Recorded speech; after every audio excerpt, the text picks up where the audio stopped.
और आज बात पश्चिम बंगाल के उस संदेश खाली की जहां महिलाओं का उत्पीड़न हुआ, जिसका पूरा सच जानने के लिए आज फैक्ट फाइंडिंग टीम संदेश खाली जाना चाहती थी। पुलिस ने सच तो जानने नहीं दिया, बल्कि उसी टीम को कुछ घंटों के लिए गिरफ्तार कर लिया।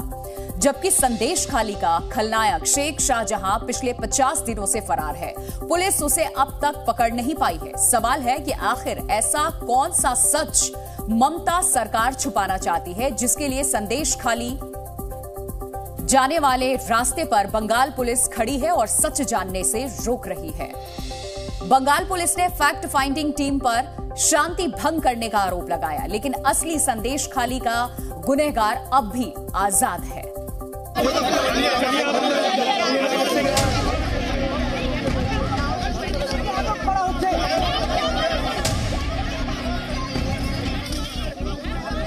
हम संदेश खाली जा रहे हैं, इन्हें रोक लिया।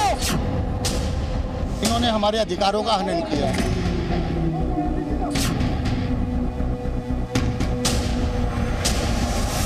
शाहजहां कौन सा ताज पहनकर बैठा है, उसको पकड़ो ना, हमें क्यों पकड़ रहे हो? पश्चिम बंगाल के संदेश खाली कांड को लेकर बवाल थमने का नाम नहीं ले रहा है। हिंसा प्रभावित संदेश खाली जा रही फैक्ट फाइंडिंग टीम को साउथ 24 परगना में पुलिस ने उस वक्त गिरफ्तार कर लिया जब ये टीम संदेश खाली का सच जानने के लिए निकली थी। हम संदेश खाली जा रहे हैं, इन्हें रोक लिया और हमारे बहाने सारी सड़क को रोका और कहा है कि एम्बुलेंस क्रिटिकल पेशेंट्स है। हमने कहा हम किसी को तकलीफ नहीं देना चाहते, हम तो मदद करने। हम साइड में घास पे बैठे हैं, साइड में बैठे हैं, और जहां संदेश खाली में विक्टिम्स हैं जिनको इतनी तकलीफ उनने सही है, उनकी बात हमारे सामने तक नहीं आने दे रही है। जो उनके लोग हैं वो जा रहे हैं, वो जा रहे हैं, जिनसे उनको पोल खुलने का डर है, उनको नहीं जाने दे रहे। खुलेआम कानून की धज्जियां उड़ रही हैं, आप देख लीजिए। ममता सरकार शेख शाहजहां की गिरफ्तारी अब तक नहीं कर पाई है। ये 3 सवाल यक्ष प्रश्न बने हुए हैं। सवाल नंबर 1, मुख्य आरोपी शेख शाहजहां अब तक गिरफ्तार क्यों नहीं? सवाल नंबर 2, ममता बनर्जी संदेश खाली अब तक क्यों नहीं गई हैं?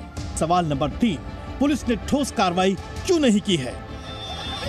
आपको बता दें कि महिलाओं से गैंगरेप और उत्पीड़न की शिकायतों के चलते संदेश खाली सुर्खियों में है। जहां मुख्य आरोपी टीएमसी नेता शेख शाहजहां अब तक पुलिस की गिरफ्त से बाहर है, जबकि शिबू हाजरा और उत्तम सरदार पुलिस की गिरफ्त में आ चुके हैं। शेख शाहजहां और शिव प्रसाद हाजरा दोनों संदेश खाली के 2 अलग अलग इलाकों में तृणमूल कांग्रेस के ब्लॉक अध्यक्ष भी हैं। संदेश खाली का बवाल आसपास के इलाकों में भी फैलने का डर मंडरा रहा है। बीजेपी ममता सरकार और टीएमसी पर शाहजहां को ना पकड़ जाने का जिम्मेदार बता रही है, क्योंकि शेख शाहजहां टीएमसी के लिए पैसे भी इकट्ठा करता है। ममता बनर्जी सारा देश में कुछ होता तो चिल्लाती हैं, टीम भेज देती हैं, क्यों नहीं भेज रहे हैं? आप 15-20 दिन वहाँ आग जल रही है, उसके बाद मंत्री जा रहे हैं। शाहजहां नहीं पकड़ा जाएगा, क्योंकि ये सरकार नहीं चाहती है। शाहजहां जैसे लोग ही टीएमसी को वोट लाते हैं, पैसा लाते हैं, जिताते हैं। और जो डीजी खुद एब्सकॉन्डेड थे, सीबीआई से भागे थे, अंडरग्राउंड थे, वो उनको पकड़ेंगे कैसे? खास बात यह भी है कि ममता बनर्जी पर इंडिया गठबंधन के साथ ही कांग्रेस भी हमलावर हो गई है। उसने पुलिस की नाकामी का ठीकरा ममता सरकार पर फोड़ा है। बांग्लार साधारण वोटार তারা সেখানকার পুলিশের উপর ভরসা করে না, সেখানকার পুলিশকে বিশ্বাস করে না। তারা জানে পশ্চিমবঙ্গের পুলিশ তৃণমূলের কথা ওঠা বসা করবে, তাদের উপর অত্যাচার করবে, তাদেরকে ভয় দেখাবে, সবকিছু করবে। তাই মানুষের মধ্যে সাহস উৎপন্ন করার জন্য আগে ভাগে सेंट्रल फोर्स पाठाना दरकार। दरअसल यहाँ के लोगों को गिरफ्तार हुए आरोपियों के छूटने का भी डर है। इस बीच फैक्ट फाइंडिंग टीम के 6 सदस्यों को गिरफ्तार करने पर बंगाल पुलिस ने अपनी सफाई दी है कि ये लोग शांति भंग कर रहे थे। बार-बार रिक्वेस्ट करा হয়েছিল এখান থেকে না যাওয়ার জন্য, কিন্তু ওনারা বারবার পুলিশের ব্যারিকেড আনলফুলি ব্রেক করে চলে যাওয়ার চেষ্টা করছিলেন, সেই জন্য প্রিভেন্টিভ সেকশনে অ্যারেস্ট করা হয়েছে। आपको बता दें कि बंगाल पुलिस और प्रशासन को अब तक 18 फरवरी से 1250 शिकायतें मिली हैं। इनमें 50 एसटी महिलाओं के यौन उत्पीड़न की शिकायतें हैं, जबकि 400 जमीन हड़पने के मामले हैं। शनिवार को भी पुलिस कैंप में जमीन हड़पने की 73 शिकायतें मिली हैं। आयोग जांच कर केस दर्ज भी करेगा।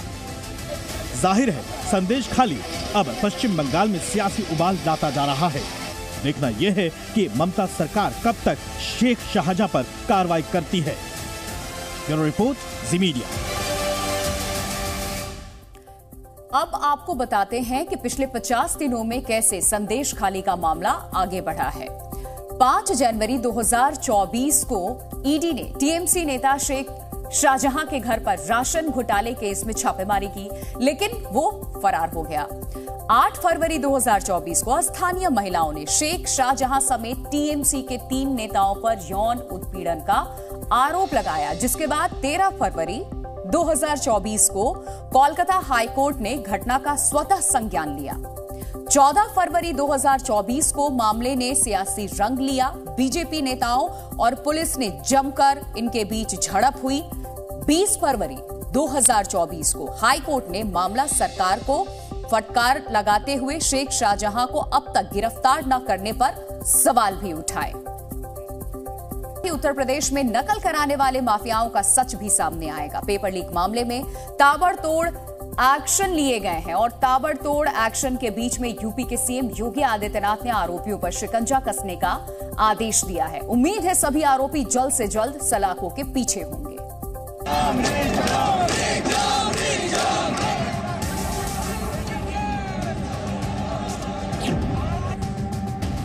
एक राष्ट्रीय पाप है अगर युवा के साथ अन्याय होता है तो उन तत्वों से उतनी ही सख्ती और कठोरतम तरीके से निपटने का काम करेंगे।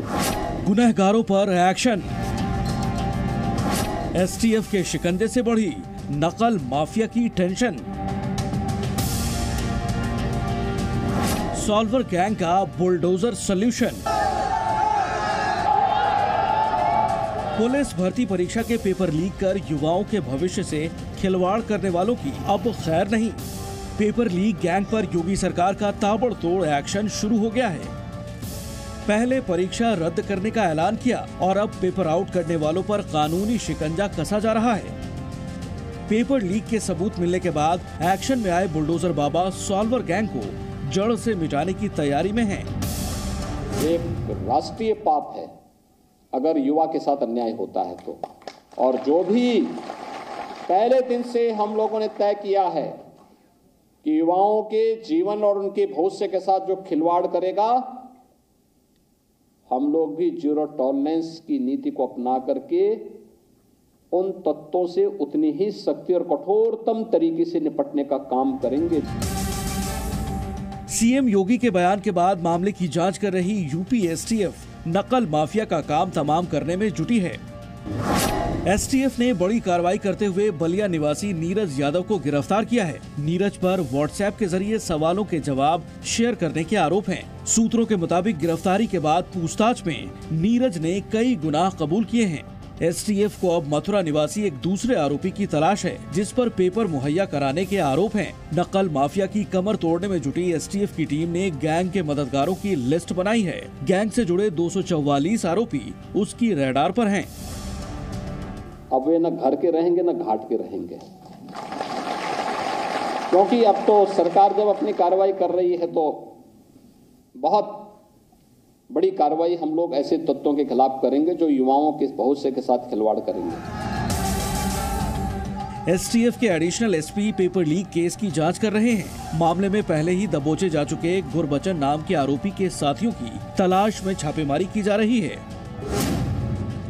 जांच टीम ने नकल माफिया गैंग के लीडर मोनू मालिक और कपिल की तलाश भी तेज कर दी है। बताया जा रहा है कि ये दोनों पश्चिमी उत्तर प्रदेश और उत्तराखंड में पेपर लीक कराने के काले धंधे में काफी अरसे से लिप्त रहे हैं। सूत्रों के मुताबिक पेपर छापने वाली कंपनी से ही पेपर लीक हुआ। साथ ही इस मामले में बोर्ड के अधिकारियों पर भी गाज गिर सकती है। वहीं पेपर लीक केस में जमकर सियासत भी हो रही है। कांग्रेस और समाजवादी पार्टी इसे लेकर योगी सरकार पर हमलावर है। राहुल की न्याय यात्रा से लेकर अखिलेश यादव की हर सभा में इसकी गूंज सुनाई दे रही है। यूपी की सरकार को मजबूरी में अपनी गलती को स्वीकार करना पड़ा और परीक्षा को रद्द किया। ये नौजवानों की जीत है और जिस मुद्दे को राहुल जी प्रियंका जी ने उठाया उसको यूपी सरकार को मानना पड़ा। जिस समय कांग्रेस नेता प्रमोद तिवारी ने एक बार फिर ये आरोप लगाया कि साजिश के तहत पेपर लीक कराया गया है। उन्होंने इसके लिए यूपी सरकार और गृह मंत्रालय को जिम्मेदार ठहराया है। पेपर सुनियोजित ढंग से लीक कराया, खत्म हो गया एग्जाम। जो लाखों बच्चे सड़कों पर दौड़े थे महीनों, जिन्होंने दिन रात एक करके पढ़ाई की थी, उनके भविष्य पे बड़ा सा ताला लटका दिया। तो कुल मिलाकर ये एक सुनियोजित साजिश है। इसका जांच जुडिशियल होनी चाहिए।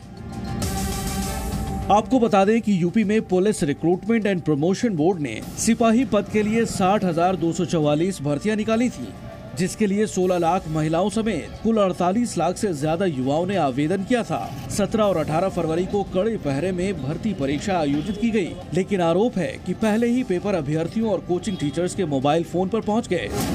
पेपर लीक की खबर आते ही कई शहरों में प्रदर्शन शुरू हो गए। युवाओं के साथ साथ अन्याय की जानकारी मिलते ही आक्रोश में आए सीएम योगी ने परीक्षा रद्द कर 6 महीने में दोबारा इम्तिहान आयोजित करने के निर्देश दिए। साथ ही पुलिस को गुनहगारों पर कड़ी कार्रवाई के आदेश दिए। एसटीएफ अब पेपर लीक गैंग का नेटवर्क खंगाल रही है। ऐसे में सवाल उठ रहा है कि क्या आरोपियों पर बुलडोजर एक्शन होगा। लखनऊ से विशाल रघुवंशी के साथ ब्यूरो रिपोर्ट, जी मीडिया। ज्ञानवापी परिसर में व्यास जी के तहखाने में पूजा की अनुमति पर रोक का मामला, मस्जिद कमेटी की याचिका पर कल सुबह 10 बजे इलाहाबाद हाईकोर्ट सुनाएगा इस पर फैसला। जस्टिस रोहित रंजन अग्रवाल की कोर्ट सुनाएगी फैसला। व्यास जी के तहखाने में पूजा की अनुमति पर रोक लगाने की मांग वाली याचिका पर कल फैसले का दिन है। जिला जज वाराणसी ने 31 जनवरी को ज्ञानवापी स्थित व्यास जी के तहखाने में पूजा की अनुमति दे दी थी। मस्जिद की इंतजामिया कमेटी ने जिला जज के इसी फैसले को हाईकोर्ट में चुनौती दी है। ज्ञानवापी स्थित व्यास जी के तहखाने में पूजा जारी रहेगी या रोक लग जाएगा, ये इलाहाबाद हाईकोर्ट के कल के फैसले से तय हो जाएगा। आज पीएम मोदी ने गुजरात को सौगात देते हुए मोदी गारंटी का जिक्र किया। साथ ही उन्होंने घोटाले को लेकर विपक्ष पर हमला बोला।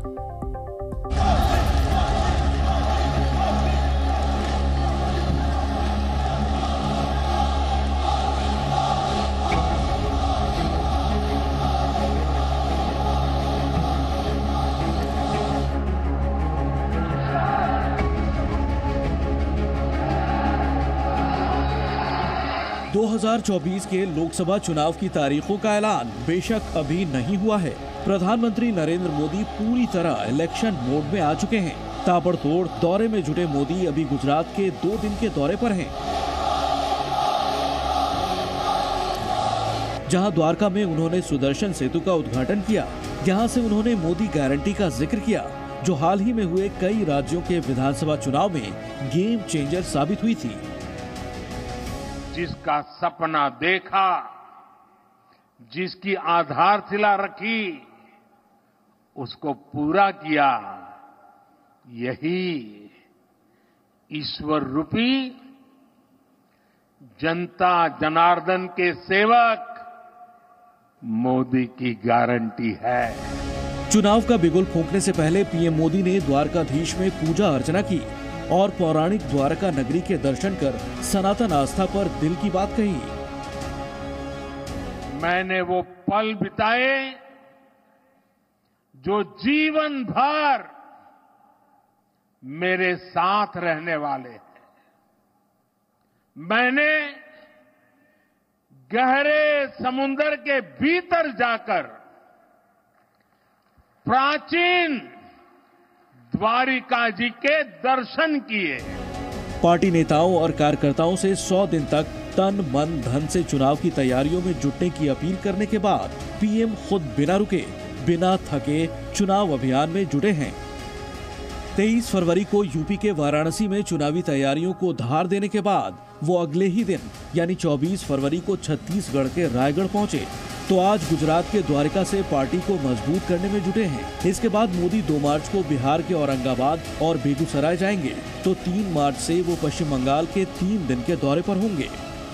पूरी तरह इलेक्शन मोड में आ चुके मोदी ने मन की बात पर ब्रेक का ऐलान किया। उन्होंने कहा कि आचार संहिता की वजह से अब 3 महीने बाद ही मन की बात का प्रसारण हो पाएगा। बात करते हैं अमेरिका में होने वाले राष्ट्रपति चुनाव की, जिसमें चुनाव और नतीजों से पहले ही तय हो गया है कि अमेरिका में आएगा तो भारत के प्रधानमंत्री नरेंद्र मोदी का दोस्त थी। अमेरिका के राष्ट्रपति चुनाव अभी प्राइमरी दौर में चल रहा है, लेकिन लगातार 4 राज्यों में जीत के बाद रिपब्लिकन पार्टी से उम्मीदवारी की रेस में डोनाल्ड ट्रंप काफी आगे हो गए हैं और ऐसे में उनका मुकाबला मौजूदा राष्ट्रपति और डेमोक्रेट उम्मीदवारी की रेस में काफी आगे चल रहे जो बाइडेन से होना तय है। और ये दोनों ही नेता चाहे एक दूसरे से कितने भी अलग हो, लेकिन दोनों में एक बात एक जैसी है, दोनों ही भारत के प्रधानमंत्री मोदी के अच्छे दोस्त हैं। अमेरिका में दुश्मन नंबर 1 राष्ट्रपति जो बाइडेन और पूर्व राष्ट्रपति डोनाल्ड ट्रंप भारत के प्रधानमंत्री नरेंद्र मोदी के दोस्त नंबर 1 हैं। चाहे ट्रंप का शासनकाल हो या फिर जो बाइडेन का, अमेरिका की भारत के साथ दोस्ती मजबूत से मजबूत होती जा रही है। इधर अमेरिका में डेमोक्रेट और रिपब्लिकन पार्टियों के राष्ट्रपति पद के प्रत्याशी चुनाव आगे बढ़ रहे हैं। दूसरी ओर अमेरिका में एक बार फिर से मोदी के 2 दोस्तों के बीच राष्ट्रपति पद के लिए टक्कर लगभग तय हो गई है। डेमोक्रेटिक पार्टी के लिए राष्ट्रपति पद की उम्मीदवारी में राष्ट्रपति जो बाइडेन के आसपास कोई भी नजर नहीं आ रहा और डोनाल्ड ट्रंप भी अपने प्रतिद्वंदियों पर बड़ी बढ़त बना चुके हैं। फिलहाल बड़े राज्य दक्षिण कैरोलिना में रिपब्लिकन उम्मीदवारी की रेस में डोनाल्ड ट्रंप ने जीत दर्ज करके अपनी उम्मीदवारी लगभग पक्की कर ली। ट्रंप ने दक्षिण कैरोलिना में निकी हेली को हरा दिया है। ट्रंप ने लगातार चौथे राज्य में बड़ी जीत दर्ज की है। ऐसे में ट्रंप का रिपब्लिकन पार्टी का उम्मीदवार बनना लगभग तय हो चुका है। ट्रंप के सामने निकी हेली सबसे बड़ी चुनौती है और अभी तक ट्रंप को 92 और हेली को सिर्फ 17 डेलीगेट्स का समर्थन मिल पाया है। अब डोनाल्ड ट्रंप सुपर ट्यूसडे में मुकाबला करने जाएंगे। वहीं निकी हेली जो 2011 से 2017 तक साउथ कैरोलिना की गवर्नर रह चुकी हैं, उन्होंने डोनाल्ड ट्रंप को जीत के लिए बधाई दी है, लेकिन हार नहीं मानते हुए अपना अभियान जारी रखने का ऐलान किया है। इस बीच अमेरिका की जनता के साथ साथ शायद रिपब्लिकन और डेमोक्रेट दोनों को इस बात का अंदाजा हो चुका है कि इस बार अमेरिकी राष्ट्रपति चुनाव 81 साल के जो बाइडेन और 77 साल के डोनाल्ड ट्रंप के बीच होने तय हो चुके हैं। यही वजह है जो बाइडेन और डोनाल्ड ट्रंप भी अपने भाषणों में एक दूसरे को निशाना बना रहे हैं। किसी दूसरे प्रत्याशी की दोनों नेता बात ही नहीं कर रहे। बाइडेन कैपिटल हिल की हिंसा को आज तक अमेरिकी लोगों को याद दिलाते रहते हैं। वहीं डोनाल्ड ट्रंप ने बड़ा दावा कर दिया है, अगर जो बाइडेन दोबारा सत्ता में आए तो अमेरिका को बर्बाद होने से कोई रोक नहीं सकता। ट्रंप ने अवैध प्रवासियों के मुद्दे को अमेरिका में हवा दी है, जिस पर उनको बड़ा समर्थन भी मिल रहा है। चलिए अब आप ये समझिए क्यों कहा जा रहा है बाइडेन आए या ट्रंप, अमेरिका को भारत का साथ जरूर चाहिए। दरअसल भारत दुनिया की 5वीं बड़ी अर्थव्यवस्था होने के साथ साथ बड़ा बाजार भी है और 2023 में भारत और अमेरिका के बीच $200 बिलियन से ज्यादा का कारोबार हुआ है। वहीं भारत चीन के खिलाफ अमेरिका का बड़ा सहयोगी देश है। भारत और अमेरिका बड़े रणनीतिक साझेदार भी हैं और क्वाड में भी जापान और ऑस्ट्रेलिया के साथ भारत और अमेरिका एक दूसरे के सहयोगी हैं। बाइडेन आते हैं तब भी भारत के अमेरिका से रिश्ते अच्छे हैं, अच्छे चलेंगे, परंतु ट्रंप के आने से शायद भारत की गति, भारत अमेरिका के रिश्तों की गति और भारत की अपनी ग्रोथ की गति अमेरिका के मदद से और ज्यादा तेज हो जाएगी निस्बत की अगर बाइडेन आता है तो फिलहाल सुपर पावर अमेरिका के चुनावों पर दुनिया भर की निगाहें हैं। ये चुनाव धीरे धीरे आगे बढ़ रहे हैं, लेकिन भारत के लिए अमेरिका की नई सरकार को लेकर चिंता इसलिए भी नहीं है क्योंकि अमेरिका में चुनाव कोई भी जीते आएगा तो मोदी का दोस्त। ब्यूरो रिपोर्ट, जी मीडिया। तो ये तो तय है कि अमेरिका में आएगा तो प्रधानमंत्री मोदी का दोस्त ही, लेकिन अमेरिका में जटिल चुनाव कैसे होते हैं ये भी हम आपको समझाते हैं। अभी अमेरिकी चुनाव की शुरुआत में प्रत्याशी एक समिति बनाते हैं जो उनके लिए चंदा इकट्ठा करने और प्रत्याशियों के सपोर्ट में जनता के मूड को भांपने का काम करते हैं। इसके बाद प्राइमरी की शुरुआत होती है जिसमें अमेरिका की रिपब्लिकन और डेमोक्रेटिक पार्टी अपनी पार्टी के उम्मीदवारों की सूची जारी करते हैं और दूसरे दौर में सबसे पहले पार्टी प्रतिनिधियों का चुनाव होता है। 50 राज्यों में वोटर इन प्रतिनिधियों को चुनने का काम करते हैं। पार्टियों के चुने हुए प्रतिनिधि पार्टी के सम्मेलनों में हिस्सा लेते हैं। इसी दौर में नामांकन की प्रक्रिया होती है। सम्मेलन में ये प्रतिनिधि पार्टी के राष्ट्रपति पद के उम्मीदवार का चुनाव करते हैं। तीसरे दौर में पार्टियों के चुने प्रत्याशी चुनाव प्रचार की शुरुआत करते हैं और टेलीविजन पर डेमोक्रेट और रिपब्लिक प्रत्याशियों के बीच में बहस होती है। इसके बाद स्विंग स्टेटस, जहां पर रुझान किसी भी पार्टी की तरफ झुक सकता है, प्रचार किया जाता है। अंतिम प्रक्रिया में राज्यों के मतदाता इलेक्टर चुनते हैं। एक इलेक्टर एक इलेक्टोरल कॉलेज बनाता है और इलेक्टोरल कॉलेज के 538 सदस्य होते हैं जो राष्ट्रपति का चुनाव करते हैं। पाकिस्तान में ईरान गैस पाइपलाइन के लिए काम शुरू करने का ऐलान कर दिया है, जिसके बाद पाकिस्तान पर अमेरिकी प्रतिबंधों का खतरा बढ़ गया है और इस पाइपलाइन की वजह से पाकिस्तान, अमेरिका और ईरान के बीच में ऐसे फंस चुका है कि उसका कंगाल होना तय है। देखिए रिपोर्ट। कंगाल पाकिस्तान के एक तरफ कुआं है तो दूसरी ओर खाई है। एक तरफ ईरान की पाइपलाइन से आने वाली गैस है तो दूसरी तरफ IMF से मिलने वाले कर्ज पर रोक है। एक तरफ ईरान की इंटरनेशनल कोर्ट में घसीटने की धमकी है, दूसरी तरफ अमेरिका से प्रतिबंध का खतरा है। इस बीच पाकिस्तान ने एक बड़ा आत्मघाती फैसला कर लिया है, यानी पाकिस्तान भारत की देखा देखी अमेरिका को चैलेंज देते हुए ईरान के साथ गैस पाइपलाइन के काम को आगे बढ़ाने जा रहा है, ताकि उसे ईरान को $18 बिलियन का जुर्माना न देना पड़े। लेकिन पाकिस्तान का ये रुख उसे पूरी तरह कंगाल बना सकता है। चलिए अब आप समझिए ये पूरा मामला क्या है। पाकिस्तान और ईरान के बीच 2009 में गैस पाइपलाइन का समझौता हुआ। इस समझौते के तहत पाकिस्तान को ईरान से सस्ती गैस मिलनी थी। 2013 से गैस पाइपलाइन का काम भी शुरू हो गया।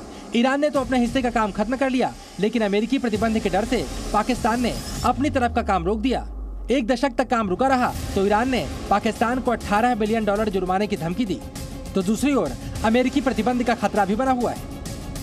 इस पाइपलाइन से ग्वादर को गैस मिलनी है, जो चीन के लिए फायदेमंद है, इसीलिए पाकिस्तान पर चीन का भी दबाव है। दूसरी ओर पाकिस्तान को ईरान से जुर्माना वसूली का खतरा भी है, लेकिन अब पाकिस्तान के विशेषज्ञों का मानना है कि पाकिस्तान अमेरिका को बहकाने की कोशिश करेगा।